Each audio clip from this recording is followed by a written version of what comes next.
بسم اللہ الرحمن الرحیم۔ مرزا جی کو بنو امیہ سے اللہ واسطے کا بیر ہے اور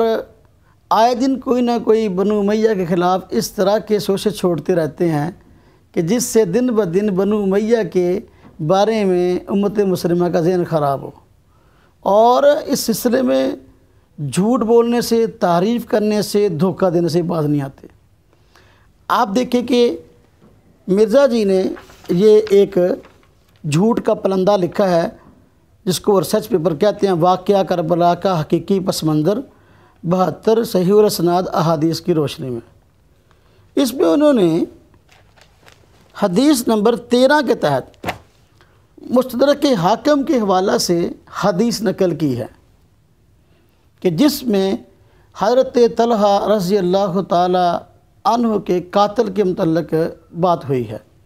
کہ حضرت طلحہ کا قاتل کون ہے۔ عشرہ مبشرہ میں شامل مشہور صحابی حضرت طلحہ بن عبید اللہ رضی اللہ تعالی عنہ جنگ جمل میں شہید ہو گئے تھے، لیکن اب ان کو شہید کس نے کیا اس کے متعلق روایات مختلف ہیں، لیکن مرزا جی نے سب روایتوں سے نظر پھیرتے ہوئے بنو امیہ کی دشمنی میں مروان کے متعلق یہ بات کہی ہے اور اپنا موقف رکھا ہے کہ حضرت طلحہ کو مروان نے قتل کیا تھا، اور مستدرک حاکم کی روایت ذکر کر دی ہے۔ حالانکہ مرزا جی نے یہاں کئی خیانتیں اور کئی دھوکے کیے ہیں۔ دیکھیں، مرزا جی نے پہلی خیانت تو یہ کی ہے کہ روایات 3 طرح کی تھیں، مرزا جی نے صرف ایک روایت ذکر کر دی۔ حضرت طلحہ رضی اللہ عنہ کا قاتل کون ہے؟ تو بعض روایت ایسی ہیں جن سے معلوم ہوتا ہے کہ پتہ ہی نہیں کون تھا۔ ایک اجنبی تیر آیا اور حضرت طلحہ رضی اللہ عنہ کو لگ گیا اور آپ شہید ہو گئے۔ اب یہ روایات تاریخ طبری میں موجود ہیں، جلد نمبر 5 صفحہ 215، حالات جمل کے تحت فجاءہ سہم غرب فوقع فی رکبتہ، اس میں ہے کہ ایک اجنبی تیر آیا اور آپ پہ گھٹنے میں لگ گیا۔ اسی طرح آپ دیکھیں، علامہ ابن خلدون رحمۃ اللہ علیہ نے بھی اس واقعہ میں حضرت طلحہ رضی اللہ عنہ کے قاتل کو نامزد نہیں کیا، بلکہ تاریخ ابن خلدون میں یہ حصہ اول جو رسول اللہ صلی اللہ علیہ وسلم اور خلفائے رسول کے متعلق ہے، تو اس کے مترجم ہمارے پاس موجود ہے، صفحہ 503 نفیس اکیڈمی کی چھپی ہوئی۔ اس میں انہوں نے صاف کہا، طلحہ رضی اللہ عنہ کے پاؤں میں ایک تیر لگا جس کے صدمہ زخم سے مجبور ہو کر بصرہ چلے گئے اور خون کسی طرح نہ رکا اور اسی حالت میں وفات پا گئے۔ یعنی اب علامہ ابن خلدون بھی واضح نہیں کرتے کہ بھی قاتل کون ہے۔ اسی طرح اسماء الرجال کے ماہر امام حافظ صفی الدین الخدرجی، جن کی معروف کتاب تذہیب تہذیب الکمال، جن کی معروف کتاب ہے خلاصہ تذہیب تہذیب الکمال، جلد نمبر 2 ہے، صفحہ نمبر 14 ہے اس کا، اور نمبر ہے 3195 یعنی راوی نمبر۔ اب اس میں جو ہے انہوں نے صاف کہا ہے کہ حضرت طلحہ رضی اللہ عنہ جنگ جمل کے دن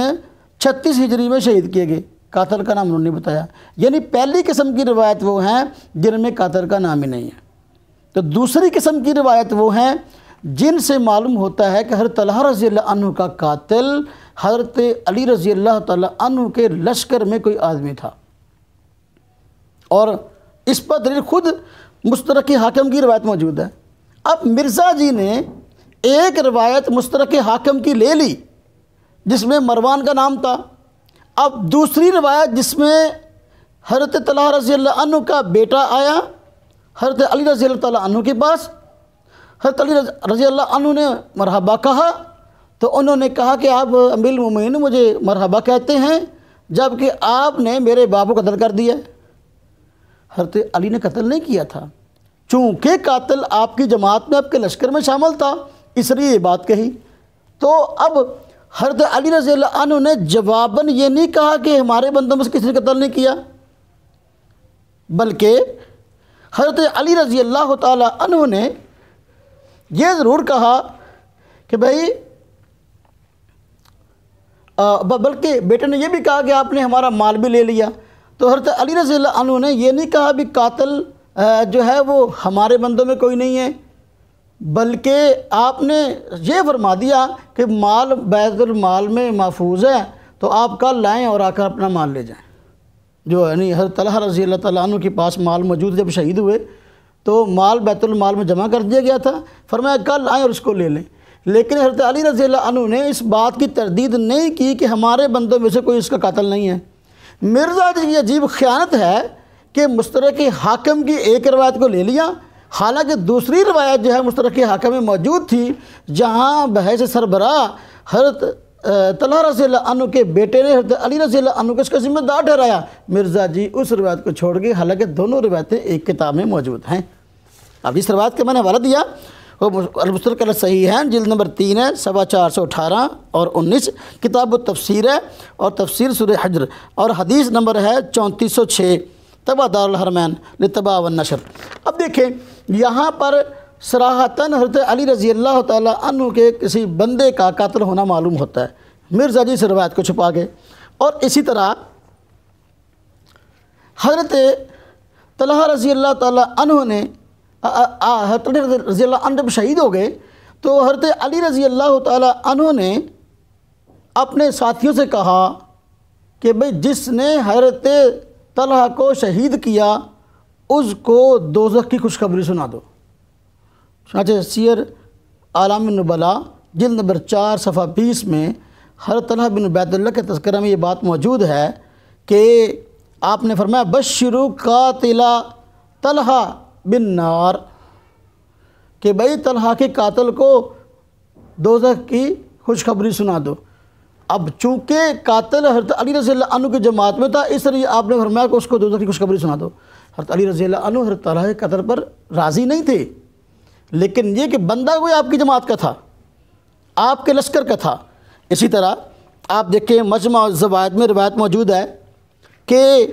حضرت طلحہ رضی اللہ عنہ کو جب تیر لگا آپ زخمی ہو گئے تو اور پھر فوت ہو گئے، تو حضرت علی رضی اللہ تعالیٰ تشریف لائے،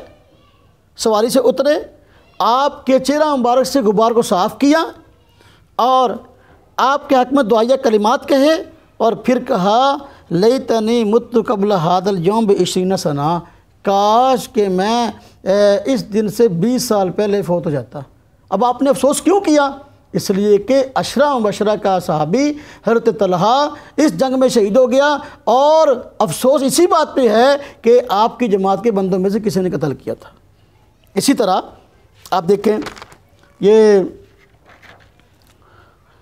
مرزا صاحب ہیں، دیکھیں اب اس روایت کو یا اس طرح کی روایت کو نہیں لیتے. اس طرح کی ایک روایت حضرت حسن کے متعلق بھی آتی ہے کہ آپ نے حضرت علی رضی اللہ عنہ نے حضرت حسن کو مخاطب کرتے ہوئے کہا حسن کاش کہ میں آج سے 20 سال پہلے فوت ہو چکا ہوتا.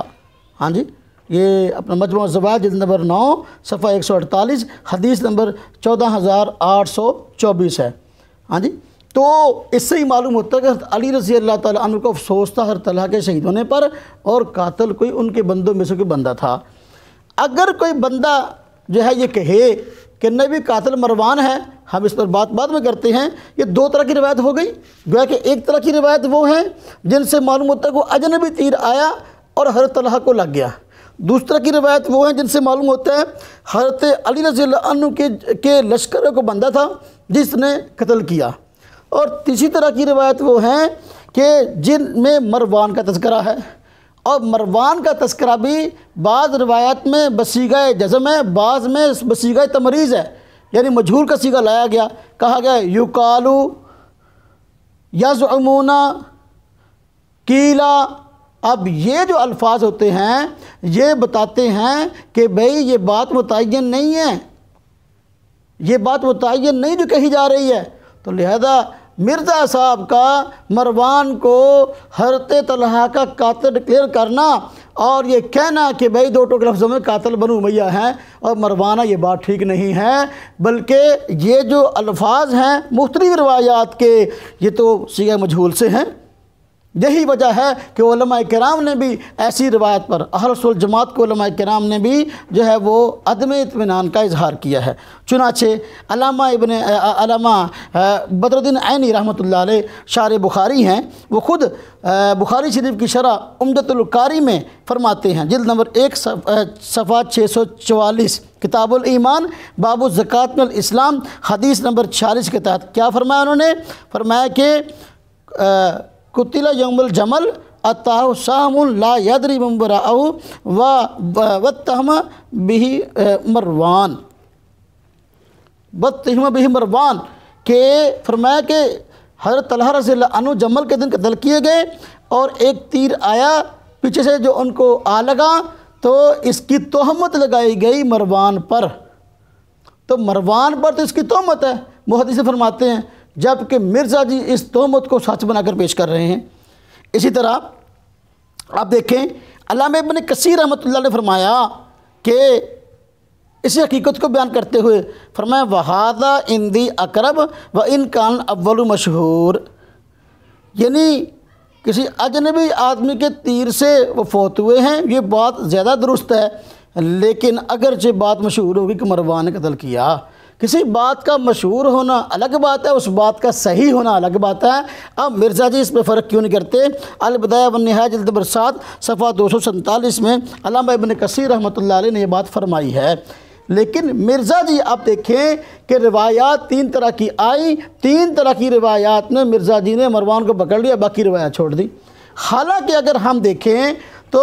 مرزا جی کی پیش کردہ جو روایت ہے، اس میں جو راوی ہیں بعض روایات ایسے ہیں جو قابل اعتبار نہیں ہیں، جس طرح کہ آپ دیکھیں کہ اس کے روایات میں ایک راوی ہیں یحییٰ بن سلیمان جوفی۔ اب مرزا جی جو اس حدیث کی سند چھپا گئے، آپ نے ریسرچ پیپر میں نام رکھا ریسرچ پیپر، اور حدیث کی سند ذکر نہیں کی تاکہ کوئی بندہ حدیث پر بحث نہ کر سکے۔ تو راوی یحییٰ بن سلیمان جوفی، اب اس کے متعلق محدثین نے کیا لکھا ہے؟ امام نسائی فرماتے ہیں کہ لیس بثقہ نہیں ہے، اور علامہ ابن حبان نے اگرچہ ان کا تذکرہ ثقات میں کیا، لیکن فرمایا وقال ربما اغرب، یہ تو اجنبی حدیثیں بیان کرتا ہے، جبکہ علامہ اکیلی رحمۃ اللہ علیہ نے بھی ثقہ لکھا، لیکن ساتھ فرمایا وَلَهُ احادیث المناکیر، یہ منکر حدیثیں بیان کرتا ہے، تو لہذا یا تو یہ ثقہ ہی نہیں، جس طرح کہ امام نسائی نے فرمایا، اگر یہ ثقہ ہے تو پھر حدیث اجنبی اور منکر بیان کرتا ہے، یہ اس کی منکر حدیثوں میں یہ حدیث منکر تھی جو کہ مرزا صاحب نے بیان کر دی، جبکہ دوسری حدیثیں صحیح اپنا میں نے عرض کیا کہ مستدرک حاکم میں روایت موجود ہے، جس میں جو ہے وہ کہا گیا حضرت طلحہ کا بیٹا آیا اور آ کر حضرت علی رضی اللہ عنہ سے شکوہ کیا کہ جو ہے آپ نے میرے بیٹے کو قتل کر دیا، یہ مطلب یہ کہ چونکہ جماعت کے سربراہ تھے تو ذمہ داری آپ پر پڑی، اس طرح چونکہ بندے نے قتل کیا تھا آپ کے بندوں میں سے، لشکر میں سے کوئی بندہ، تو اس لیے اب اس روایت کو مرزا جی نے چھوڑ دیا، اب یہ روایت اس کو لیے ہوئے۔ حالانکہ اس روایت کا جو راوی ہے مرکزی قیس بن ابی حازم، اس روایت کا مرکزی راوی قیس بن ابی حازم جو کہتا ہے جو اس واقعے کو بیان کرنے والا ہے، وہ جمل کے موقع پر موجود ہی نہیں تھا۔ چنانچہ امام بخاری رحمۃ اللہ علیہ کے استاد ہیں امام علی بن المدینی، اب وہ خود ان کی کتاب تاریخ علل موجود ہے، تاریخ علل میں خود انہوں نے فرمایا قیلا لہو شاہد الجمل، ان سے پوچھا گیا کہ کیا یہ قیس بن ابی حازم جنگ جمل میں شریک ہوا؟ قالا لا، کہا نہیں۔ اب قیس بن ابی حازم اگر جنگ جمل میں موجود ہی نہیں ہے تو پھر وہ واقعہ کیسے بیان کرتا ہے؟ معلوم ہوا کہ اس کی سند منقطع ہے۔ مرزا صاحب ایسی روایتوں کو بیان کر کے جو کہ یا تو ضعیف ہیں، جن کے راویوں پر جرح ہے، یا وہ موضوع سے متعلق نہیں، یا ان پر اسلاف نے اعتبار نہیں کیا، تو پھر کیا ثابت کرنا چاہتے ہیں؟ صرف اور صرف مرزا جی شیعہ حضرات کی ہمنوائی چاہتے ہیں۔ ہم کہتے ہیں آپ نے کرنی ہے، ہمیں کوئی اعتراض نہیں، لیکن سنیت کے بیس میں نہیں، آپ جاؤ سیدھا ان کے ساتھ مل جاؤ، ہمیں اس پہ کوئی اعتراض نہیں ہے۔ لیکن اگر اہل سنت والجماعت کا موقف بیان کرو گے تو اہل سنت والجماعت کا موقف یہ ہے کہ بھئی 3 طرح کی روایات ہیں، آپ نے 3 طرح کی روایات کو چھوڑ کر صرف ایک روایت، وہ بھی بصیغہ جزم جو آئی، یقین کے ساتھ اس کو لے لیا، حالانکہ اس روایت کے راویوں پر بھی یہ مسئلہ ہے جو میں نے بیان کیا۔ آپ ان سب باتوں کو چھوڑ گئے، یہ کئی خیانتیں آپ کی جمع ہو گئی۔ میں کہتا ہوں درایتاً بھی یہ روایت درست نہیں ہے جو کہ کہا گیا مروان قتل کیا، کیسے؟ میں عرض کروں اس کی پہلی وجہ یہ ہے کہ درایتاً درست نہیں ہے۔ اگر حضرت طلحہ رضی اللہ عنہ کو حضرت علی کے گروہ کے کسی آدمی نے قتل نہیں کیا بلکہ مروان نے قتل کیا تھا، تو پھر حضرت علی رضی اللہ عنہ نے مروان سے حضرت طلحہ کی قصاص کا مطالبہ کیوں نہ کیا؟ یہ سوال پیدا ہوتا ہے۔ اگر مروان قاتل تھا، عشرہ مبشرہ کے صحابی تھے حضرت طلحہ، تو کوئی عام آدمی تو نہیں تھا، تو حضرت علی رضی اللہ تعالی عنہ نے مروان سے حضرت طلحہ کے قصاص کا مطالبہ کیوں نہیں کیا؟ نمبر 2، حضرت طلحہ رضی اللہ عنہ کا بیٹا حضرت علی رضی اللہ عنہ کے پاس آیا اور آ کر کہنے لگا آپ نے میرے والد کو قتل کر دیا، تو پھر حضرت علی رضی اللہ عنہ جواباً مروان کا نام کیوں نہیں لیا کہ میں نے قتل نہیں کیا بلکہ مروان نے کیا ہے، حالانکہ اس روایت کا تذکرہ نہیں ہے۔ اسی طرح اگر تیسری بات، اگر حضرت طلحہ کا قاتل مروان تھا تو حضرت طلحہ رضی اللہ عنہ کا بیٹا مروان کے پاس شکوہ لے کر کیوں نہیں گیا؟ یہ شکوہ لے کر حضرت علی رضی اللہ عنہ کے پاس آیا، مروان کے پاس جانا چاہیے تھا نا اس کو، پھر کہ مروان کے پاس جاتا اور کہتا آپ نے میرے باپ کو قتل کر دیا،